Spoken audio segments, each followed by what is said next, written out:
Alright, it's time for some breakfast. We've got oatmeal with walnuts and cranberries.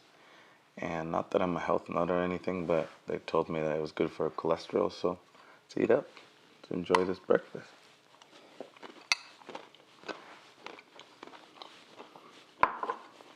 Alright, let's go learn a couple things. Hey everyone, welcome to my channel. Today we're going to be looking at upgrading from that kit lens. So you've decided you want a career change and you wanted to become a photographer.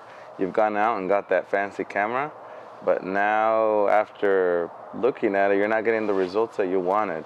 And one of the easy things that you can do to up your photography game is to change that kit lens. So we're going to be looking at a few different lenses. We're going to be looking at the kit lens and what it offers, and the prime lenses, and then also a fixed aperture lens, 70 to 200. So we're going to be looking at that and see what kinds of results you get from each one of them.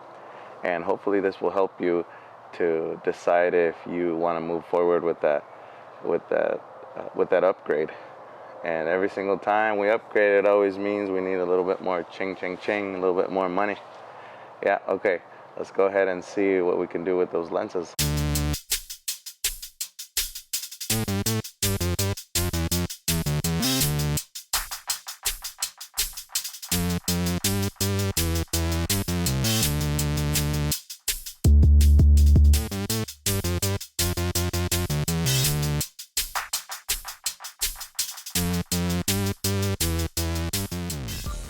Let's go ahead and start by looking at this kit lens. So here is the kit lens that we have, and this is a 24 to 120. That means that you can zoom in from 24 millimeters to 120 millimeters. So you get the wide angle view, and then you get the telephoto view or the zoom view of whatever your subject is. And then as we start to look, if it starts to focus, you're going to see some inscriptions on the lens, and you're going to see a couple of numbers on there. So if we start looking at those numbers, if you have an aperture of 3.5 to 5.6, that is the amount of light that a lens allows to go in, and it also affects the separation from your subject to the background. So, or what we say in photography, the bokeh, or the blurriness that it produces. So the separation from your subject to the background. So another thing about this kit lens that you need to be aware of is that anytime that you zoom the lens in, the aperture begins to change. So when we start to look at these numbers right here, that is going to tell us that when we zoom the lens out and we zoom the lens in, the aperture will begin to change, or we will begin to lose light as we start to zoom the lens in. And we're going to go ahead and see that live here momentarily. So right now we're at 24 millimeters. And as I begin to zoom in, look what happens to that aperture, that f-stop that was on the bottom. And notice the image. Notice how much darker the image got as I zoomed in. And so same thing here. I'm going to zoom out, and look what happens to the f-stop there. So what ends up happening there is that anytime that we begin to zoom into a lens like this that has a variable aperture, it begins to lose light every time that we zoom in. So let's take a couple shots here and let's compare these two.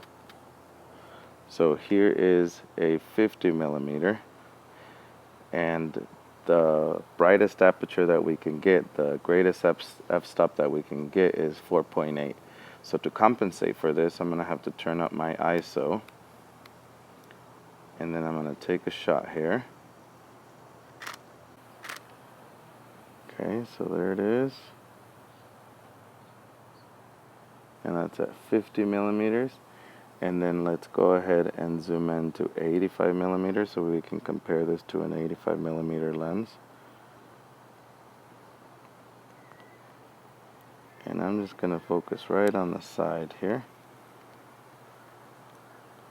And as I focus there, let's snap that shot. And I want you guys to pay attention to the back of this image. See how blurry it is, and then we're going to compare this. So the greatest f-stop here is a 5.6, and I'm going to zoom back out, and we've gained all that light back. On the other hand, when you have a lens like this one, which is a fixed aperture lens, that means that anytime that you zoom the lens in, the aperture does not change. So I can zoom it in and out and the aperture will remain the same. And you can't see it moving because it's all internal. So with a fixed aperture lens like this one here, the 2.8 on this lens tells us that whether you zoom in or out, the aperture will remain constant all the way through. And again, we're going to see this live so that way you guys can see what that looks like. With this lens here, you will be able to go from 70 to 200, and the aperture will not be changing. So, and as you notice, this is a little bit bigger, and lenses like these are just a bit more expensive. So it will take some investment if you're willing to up your photography game, or if you're willing to get better results. Can you still get good results with a kit lens? You can, but most professional photographers will be upgrading their glass. 70 to 200, so this is a fixed aperture lens. So even when I start zooming in, look at that f2.8. The f2.8 does not change, and the light does not change either. The light stays consistent. And so at f2.8, once you start to zoom in, if you notice, this is at 200 millimeters. If you look at the background, it is totally blurry there, and your subject remains very sharp here, and so that is the beauty of a f2.8. And in another video we'll talk about how that affects the lighting in dark situations. So right now we have great lighting, and let's take a shot here at around 85 just for comparison. Let me frame it up about the same, and you are seeing a little bit of lens flare from the sun there. Let me move out of the way here. Okay, so there's a couple shots. So hopefully you guys here are able to see the difference here between that kit lens and a fixed aperture lens like this 70 to 200, and that way you can make a wise decision and see as far as where you want to go with your photography and how much money you want to spend. So the very first recommendation that I would make to anybody starting off would be to get a 50 millimeter lens. So this is fixed, so that means it does not zoom in. The only way to zoom in with the lens like this is you either walk forward a couple steps or you go backwards a couple steps, and that's the way that you zoom in. So what this offers though is a faster aperture. What this offers is more light, and it offers blurrier backgrounds, and once again we're going to be seeing this in comparison here momentarily. Alright, now we've thrown on a 50 millimeter. So here it is. This is a 50. Once again, it's a fixed aperture at 1.8, and of course you could always stop the lens down if you need to, but I like to shoot wide open just to get that blurry background back there. And let's take a test shot. Let's compare it also to the kit lens, and we'll put them side by side so that way we can compare. Hopefully the framing is about the same. And once again, with the fixed lens like this 50, if you want to get closer, if you want to get closer, you simply walk forward, and if you want to zoom out, you simply walk backwards. It could be a little bit inconvenience, but the quality of a prime lens versus a kit lens is totally worth it. And all these recommendations are for people who want to get into photography and do portraiture, so you're primarily doing portraits. And my favorite lens of all would be an 85 millimeter. So an 85 millimeter just has the right amount of compression, and it also creates that look that I love.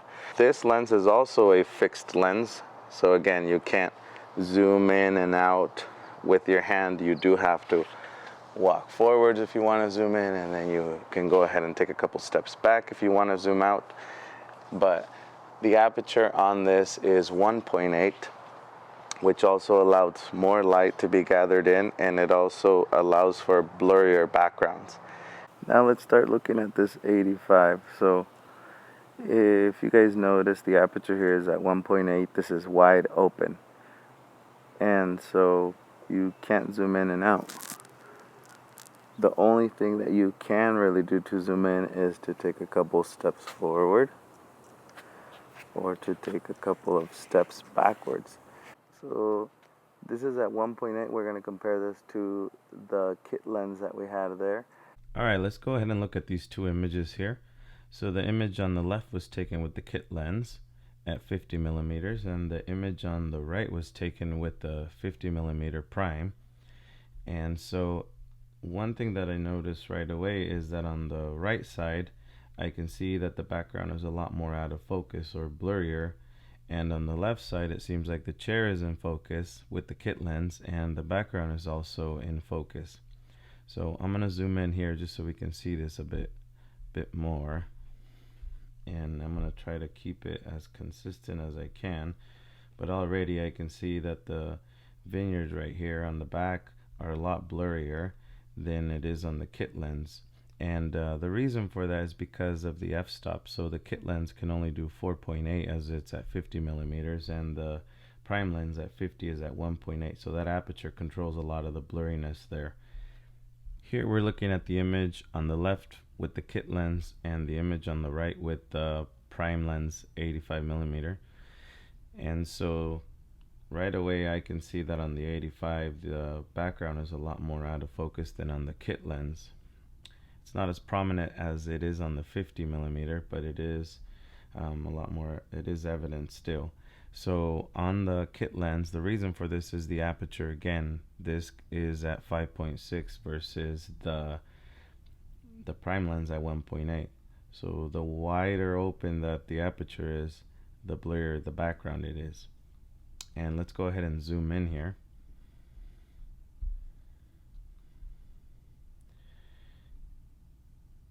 And that's about relatively about the same composition. So if you look at the leaves on the left side on the kit lens, it's a lot more evident as opposed to the one on the right here. So, and isn't that kind of cool? You can even see the spider webs on there. But anyway, okay, so that was the 85. And here we are on one more, just to reference this. So left is the kit lens, and on the right is the 70 to 200 with the fixed aperture of 2.8. So these look a lot more similar. So this is at the kit lens is at 120 millimeters, and the 70 to 200 fixed aperture lens is at about 86 millimeters.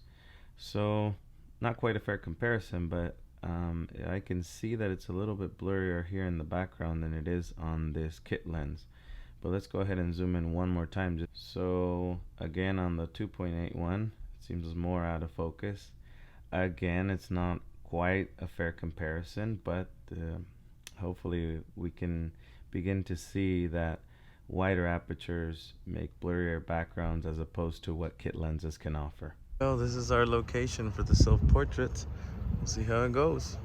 Well, I've decided that the chair was not a fair comparison, so we are out here to take a couple of self-portraits, and that way we can make the comparison with the lenses, and we'll see how they turn out.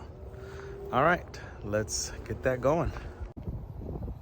Well, here's the setup, here's the location, and this is where we're trying out these self-portraits, and we'll see if we can do a comparison here. That's a wrap with the self-portraits. Let's go ahead and take it back to the computer and see if we can see the difference, see if it's even worth it. All All right, let's go ahead and look at some portraits. I know that looking at a chair, you're like, okay, this doesn't really tell me much. So I had to go back out and reshoot this in a different location so you guys can see a little bit different scene. This was all shot on with my phone tethered to my camera, and I was a one-man show here. So see how we did. So on the left we have the kit lens, and on the right we have an 85 prime. So already right over by my elbow here, if we look at this area here on the prime lens, I can see it's a lot more out of focus than on the kit lens. Everything seems to be in focus with the kit lens, and this is at 85 millimeters, and the prime lens is also 85 millimeters. So let's zoom in here so we can get a better idea. I know we don't have a much better looking model. This is all we get for this one. You guys get me. So alright, here's another view of kit lens on the left and prime lens on the right. So I'll let you guys stare at those images for a second and you guys can see if there's any differences. Alright, the one on the left is the kit lens, the one on the right is a 70-200 2.8. And so one of the biggest differences between these two images is the lighting. So lighting is just going to make your images a lot more vibrant, and it's just gonna add dimension to them and just make them pop, and the colors are going to be fantastic. So it's a disadvantage to the kit lens because the sun was already going down when I switched to the kit lens.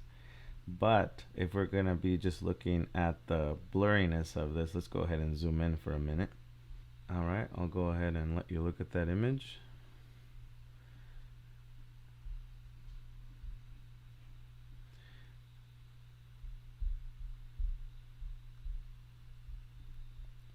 And that's the thing about photography, lighting is king. So anytime that you are out shooting, the best times to shoot are either early in the morning or late afternoon. Just golden hour is probably my favorite.